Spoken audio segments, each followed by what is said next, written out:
আমাৰ গাখীৰ পৰিশোধন কেন্দ্ৰ প্ৰায় 20,000 লিটাৰ ক্ষমতাৰে কন্যকাত নিৰ্মাণ কৰি থকা হৈছে। আগতেও এটা 7,000ৰ প্লান্ট আছিলে, 27,000 হ'ব।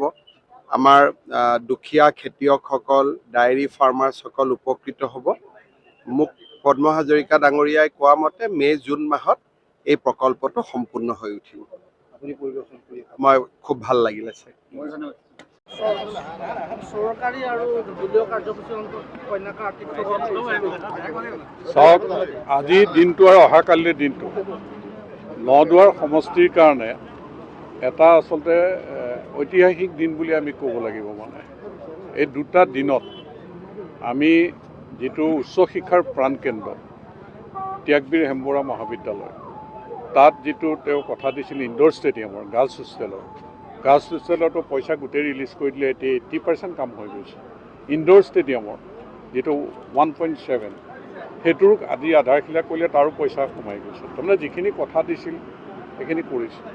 আৰু আমাৰ কলেজখনৰ সকলোৰে আশা, জামুগুৰিৰ মানুহৰ আশা, নদুৱাৰ মানুহৰ আশা যে কলেজখন বিশ্ববিদ্যালয়ত উন্নীত কৰা। তো সেইটো সম্পৰ্কতো তেখেতে ইতিবাচক সঁহাৰি আগবঢ়াইছে। আৰু লগতে আমাৰ যিটো 12 চহৰীয়া প্ৰকল্প, তাত আমাৰ দলীয় কৰ্মীসকলক আশ্বস্ত কৰিছে যে তেওঁ চৰকাৰৰ দিনত যিখিনি দিব পাৰিছে সকলো কথা কৈছে। আৰু নদুৱাৰ সমষ্টিৰ প্ৰতি তেওঁ আন্তৰিকতা আছে। তেওঁ নদুৱাৰ সমষ্টিৰ কাৰণে আৰু কিবা দিয়াৰ চিন্তা কৰিছে। আৰু বিশেষকৈ ইয়াত যিটো ইণ্ডাষ্ট্ৰি, টাইলছ ইণ্ডাষ্ট্ৰি হৈছে, যে সেই এৰিয়াটো ইণ্ডাষ্ট্ৰিয়েল পাৰ্ক কৰিবৰ কাৰণে তেওঁ এটা পৰিকল্পনা কৰি আছে। আৰু সেই খবৰখিনি আমি তেওঁৰ পৰা পাম। মানে আৰু অসমৰ ভিতৰত প্ৰথম যিটো CDC অফিচ, আমাৰ মানুহৰ সপোন আছিল মহকুমাহে, আমি সমজিলা পালোঁ। 20 কোটি টকাৰ বিল্ডিংটোৰ অহা কালিলৈ তেওঁ 10 বজাত ইয়াত তেওঁ আধাৰশিলা স্থাপন কৰিব, প্ৰথম অসম। আৰু আমাৰ যিটো মূলাগাভৰু মৈদাম চতিয়া অঞ্চলত, এই কথাটো ৰাইজে দাবী কৰি আছিল। আৰু মৈদাম যে হয়, এই কথাটো এটা স্বীকৃতি আমাৰ চৰকাৰৰ ফালৰ পৰা আমি পাইছোঁ। এইকাৰণে যে 40 লাখ টকা সেই মৈদামটো সুৰক্ষিত কৰিবৰ কাৰণে আগবাঢ়িছে। তাৰ কাম ইতিমধ্যে আৰম্ভ কৰিছে। কালিলৈ তেখেতে গৈ ৰাতিপুৱা 8টা বজাত মূলাগাভৰু মৈদাম, 10 বজাত ইয়াৰ মিটিঙত হাজিৰ হ'ব। 8টা বজাতে মূলাগাভৰু মৈদাম।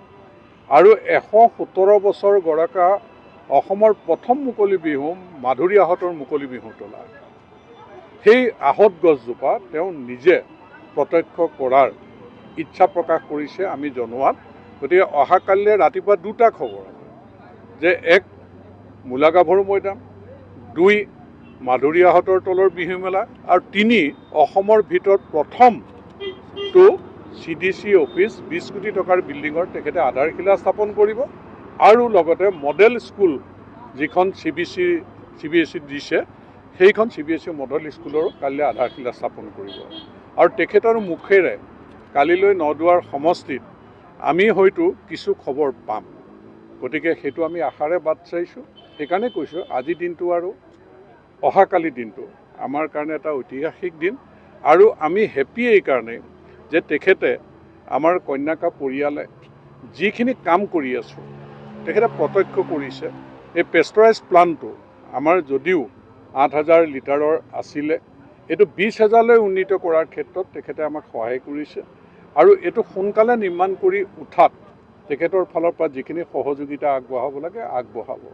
গতিকে আমি গোপালকসকলৰ স্বাৰ্থও সুৰক্ষিত হ'ব, গাখীৰৰ বজাৰৰ অভাৱ ইয়াত নহ'ব।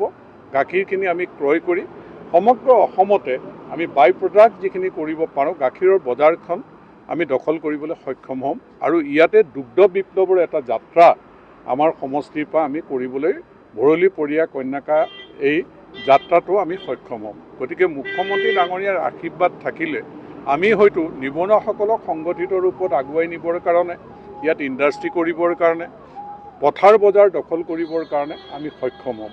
গতিকে এই ভাৰতীয় জনতা পাৰ্টীৰ চৰকাৰৰ দিনত গ্ৰাম্য অৰ্থনীতিত টনকিয়াল স্বনিৰ্ভৰশীল যিটো যাত্ৰা, আত্মনিৰ্ভৰশীলৰ যাত্ৰা, এইটোত যেনেধৰণে সদিচ্ছা প্ৰকাশ কৰিছে আমি নদুৱাৰ সমষ্টি উপকৃত হ'ব পাৰিম। আৰু আমি নদুৱাৰ সমষ্টিবাসীৰ হৈ আজি তেওঁ আমি হিয়া উজাৰি আশীৰ্বাদ দিছে, নদুৱাৰ ৰাইজে আৰু কৃতজ্ঞতা জ্ঞাপন কৰিছোঁ।